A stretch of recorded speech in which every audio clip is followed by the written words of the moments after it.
Hello friends, வணக்கம். நான் உங்கள் நிதி Narayanan from City Car Trainers. Viewers, இன்னைக்கு வந்து பார்த்தீங்கன்னா நம்ம கூட சார் இருக்காரு.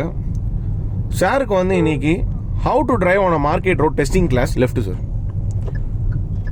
ஸோ இந்த மார்க்கெட் ரோடில் எப்படி டிரைவ் பண்ணணும், என்னெல்லாம் விஷயம் அவர் ஃபோக்கஸ் பண்ணணும், எதில் கான்சன்ட்ரேட் பண்ணணும் அப்படின்றத பற்றி தான் இந்த வீடியோ நம்ம ப்ரீஃபாக பார்க்க போகிறோம். ஸோ ஃபர்ஸ்ட் பாயிண்ட், அவர் மெயினாக ஃபோக்கஸ் பண்ண வேண்டியது, கான்சன்ட்ரேட் பண்ண வேண்டியது எந்த விஷயத்தில் அப்படின்னு பார்த்தீங்கன்னா, ஒரு வைடு வியூ ஆஃப் அனலைசேஷன். அதே மாதிரி டெஸ்டிங் கிளாஸ் அப்படின்னா என்ன அப்படின்றத ஃபஸ்ட்டு உங்களுக்கு நான் சொல்லிடுறேன்.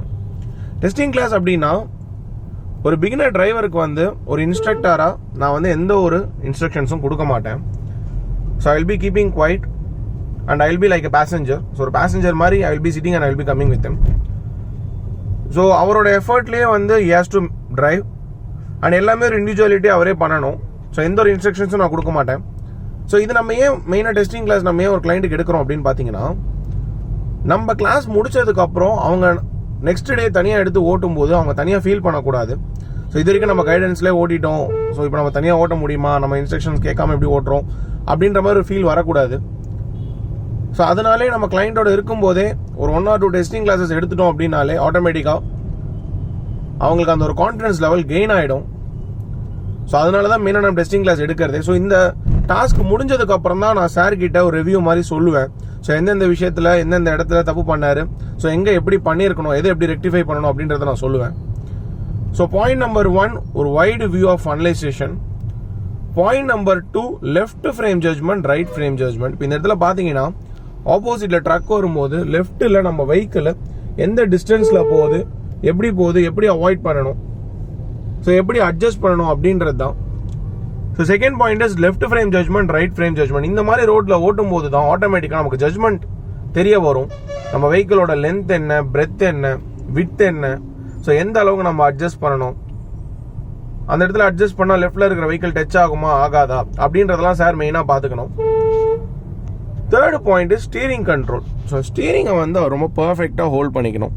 லெஃப்ட் ஹேண்ட் வந்து 9 o'clock பொசிஷன், ரைட் ஹேண்ட் வந்து 3 o'clock பொசிஷன். அதே மாதிரி ஸ்டீரிங் ஷேக் சடனாக இருக்கக்கூடாது, ரொம்ப கிராஜுவலாக தான் அவர் ஹோல்ட் பண்ணிக்கணும். ரொம்ப ஸ்டடியாகவும் ஹோல்ட் பண்ணக்கூடாது, ரொம்ப ரிஜிடாக ஹோல்ட் பண்ணக்கூடாது.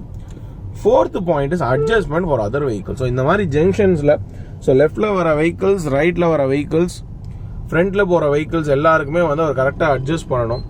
ஸோ இந்த மாதிரி ஒரு வெஹிக்கிள் போகும்போது ரொம்ப க்ளோஸாக போகக்கூடாது, அந்த வெஹிக்கிளுக்கு கொஞ்சம் டிஸ்டன்ஸ்லேயே தான் ட்ரைவ் பண்ணணும். So adjustment for other vehicle is very very important.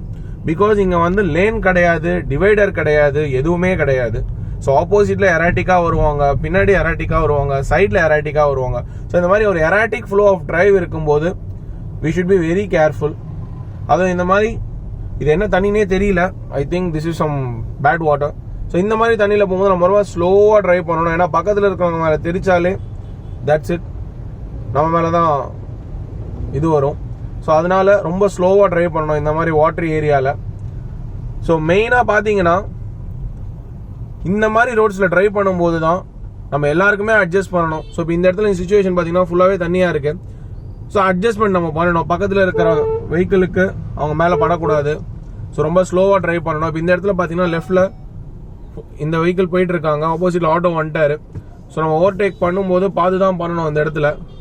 So we have to go slowly. ஆப்போசிட்டில் வண்டி வராது, அப்போ தான் நம்ம ஓவர்டேக் பண்ணணும். அதே மாதிரி ஃப்ரண்ட்டில் ரொம்ப க்ளோஸாக போகக்கூடாது. ஸோ கொஞ்சம் கேப் இருக்கணும்.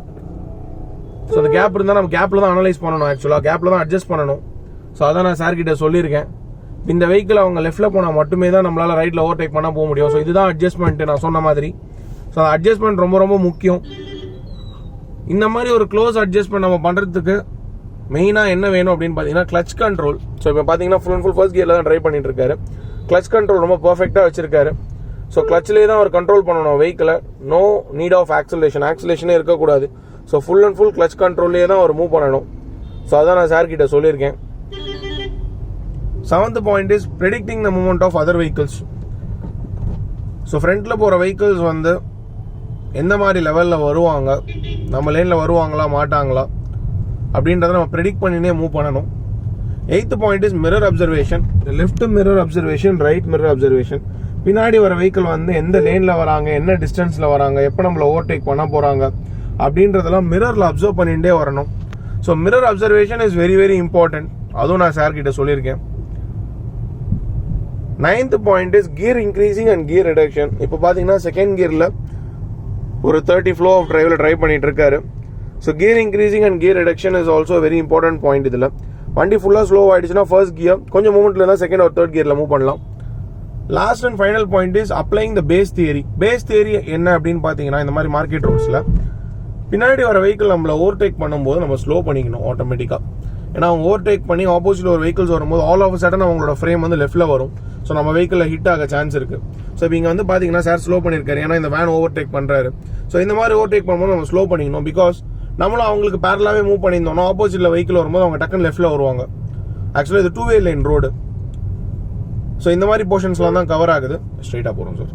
So again I repeat, what all the portions getting covered in this market road அப்படின்னு பார்த்தீங்கன்னா, wide view of analysation, adjustment for other vehicles, predicting the movement of other vehicles, gear increasing, gear reduction, left frame judgment, right frame judgment, gaining the clutch control, steering control, and applying the base theory. So these portions are getting covered on this task. So always need your support viewers. Kindly subscribe பண்ணுங்க, share பண்ணுங்க, like பண்ணுங்க. Followed by this video have a Facebook page named Nidhi Driving Instructors. பேஜோட link description பாக்ஸில் கொடுத்துருக்கேன். So அதுவும் ஒரு just ஒரு glands பாருங்க. அதில் நம்ம கிளைண்ட்ஸோட ரேட்டிங்ஸ், ரிவ்யூஸ், ட்ரைனிங் இமேஜஸ் எல்லாமே இருக்கும். Always need your support viewers. Thank you.